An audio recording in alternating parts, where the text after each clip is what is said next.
guys, in this video let us know about Two Deer, which is written by Leo Tolstoy. Count Leo Tolstoy is a Russian writer who has written two classics, War and Peace and Anna Karenina.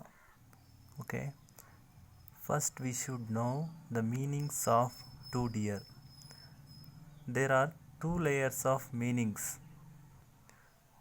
One is dear means love, loving, lovable, and another is I am not going to disclose at present. We may know as we go through the lesson or story. Okay, let us know about a toy kingdom is called Monaco. Monaco is a tiny toy kingdom which lies on the borders of France and Italy and on shores of Mediterranean Sea. It is 7,000 in population.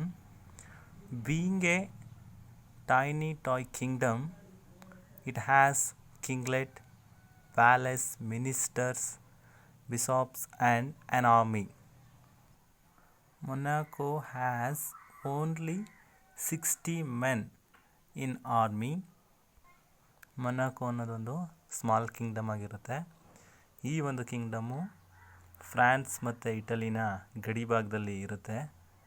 ಇದರಲ್ಲಿ ಕೇವಲ 7,000 ಜನಸಂಖ್ಯೆ ಅಂತ ಹೇಳ್ತೀವಿ, ಅದರಲ್ಲಿ 7,000 ಮಾತ್ರ ಇರ್ತದೆ.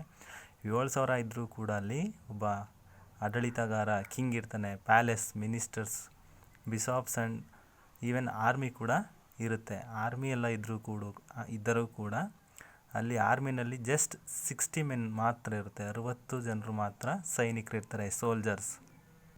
Monaco ಕಿಂಗ್ಡಮ್ನ ನಡ್ಸೋಕ್ಕೆ ರಾಜ ಕೆಲವೊಂದು ಟ್ಯಾಕ್ಸ್ಗಳನ್ನು ಕಲೆಕ್ಟ್ ಮಾಡ್ತಿದ್ದಾನೆ. Taxes collected on tobacco, wine and spirits and poll tax ಅಂದ್ಬಿಟ್ಟು 3 ರೀತಿಯಾದಂಥ ಟ್ಯಾಕ್ಸ್ಗಳನ್ನ ಕಲೆಕ್ಟ್ ಮಾಡ್ತಿದ್ದಾನೆ. ಅದರಲ್ಲೂ ಕೂಡ there are some special source of revenue, ಅದರಲ್ಲೂ ಕೂಡ ಕೆಲವೊಂದು ವಿಶೇಷವಾದಂಥ ಕಂದಾಯಗಳನ್ನು ಕಲೆಕ್ಟ್ ಮಾಡ್ತಿರ್ತಾನೆ. ಅದರಲ್ಲಿ gaming house where the people played roulette ಅನ್ನೋದೊಂದು ಗೇಮ್ ಆಗಿರುತ್ತೆ. ಆ ಒಂದು ಗೇಮಿಂಗ್ ಹೌಸ್ನಲ್ಲಿ ಅವರು ಆ ಒಂದು ಗೇಮನ್ನು ಆಡ್ತಿರ್ತಾರೆ. Even a dirty business king had to live and maintain the Kingdom.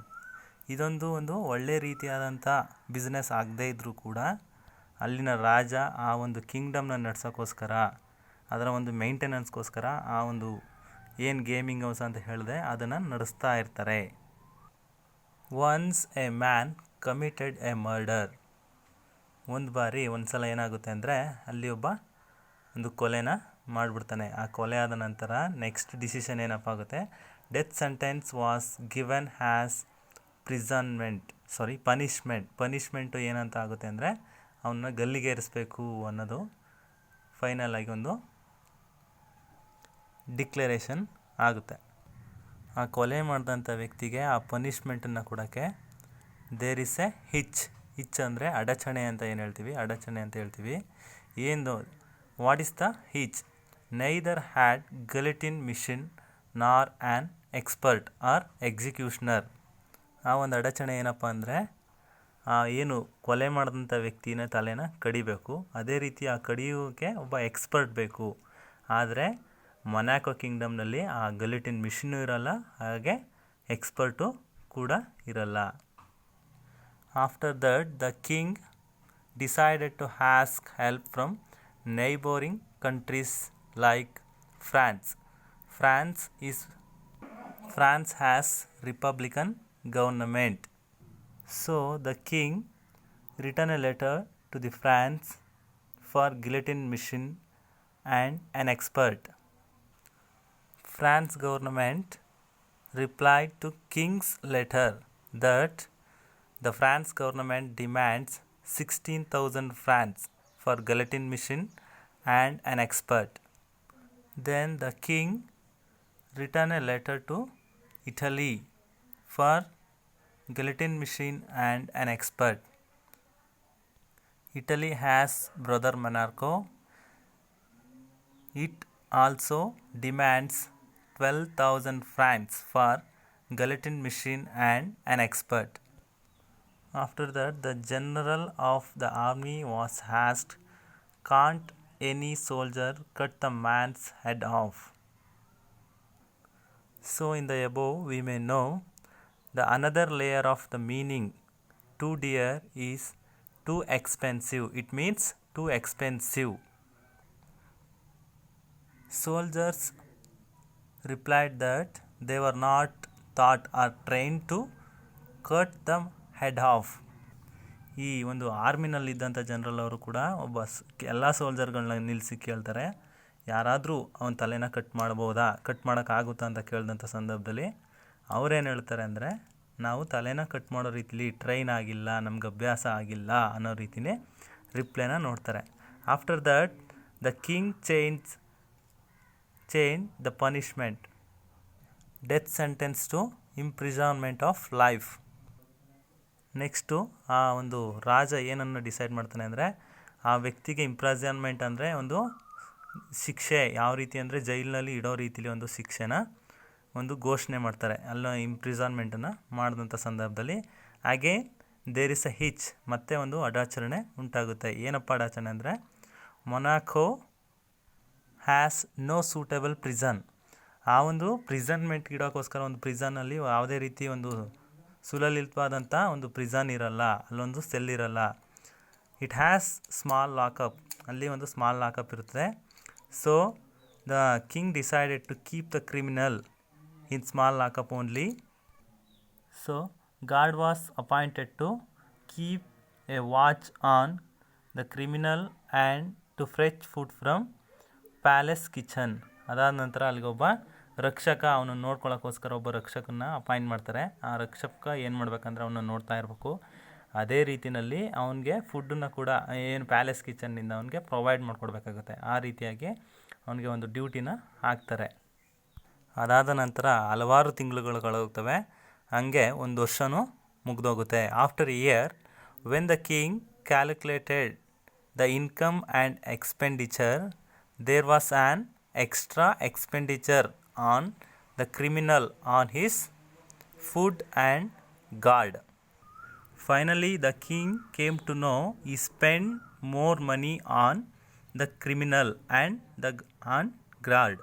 The king spends more than 600 francs.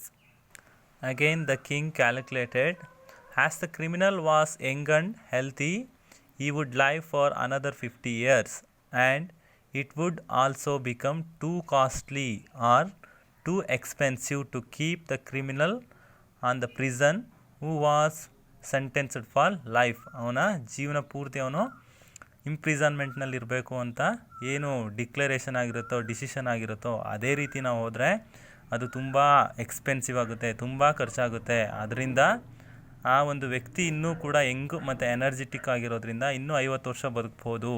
ಆ ವ್ಯಕ್ತಿಗೆ ನಾವು ಪ್ರತಿ ವರ್ಷ 600 ಫ್ರಾನ್ಸನ್ನು ಅದಕ್ಕಿಂತ ಜಾಸ್ತಿ ಯೂಸ್ ಮಾಡಿದಂಥ ಸಂದರ್ಭದಲ್ಲಿ ಇದು ಒಂದು ಕಿಂಗ್ಡಮ್ಗೆ ತುಂಬ ಎಕ್ಸ್ಪೆನ್ಸಿವ್ ಆಗಿರುತ್ತೆ, ತುಂಬ ಲಾಸ್ ಅನಿಸುತ್ತೆ, ಕಾಸ್ಟ್ಲಿ ಆಗುತ್ತೆ ಅಂತ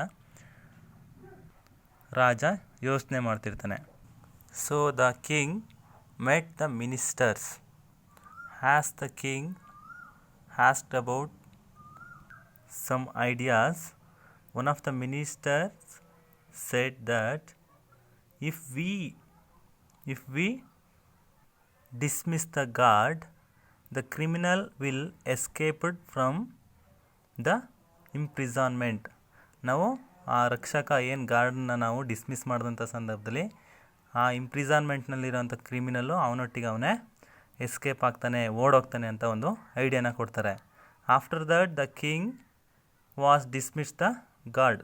ಆ ಒಂದು ಗಾರ್ಡನ್ನ ಅವರು ಡಿಸ್ಮಿಸ್ ಮಾಡ್ತಾರೆ. ಡಿಸ್ಮಿಸ್ ಮಾಡಿದಂಥ ಸಂದರ್ಭದಲ್ಲಿ ಆ ಒಂದು ಇಂಪ್ರಿಸನ್ಮೆಂಟ್ನಲ್ಲಿದ್ದಂಥ ಕ್ರಿಮಿನಲ್ಲು ಡೈಲಿ ರೌಟೀನ್ ಹೇಗಿತ್ತು ಅನ್ನೋ ಫುಡ್ಡು ಎಲ್ಲವನ್ನು ಕಿಚನ್ ಪ್ಯಾಲೇಸ್ಗೆ ಹೋಗಿ ಊಟ ಮಾಡ್ಕೊಬತ್ತಿರ್ತಾನೆ.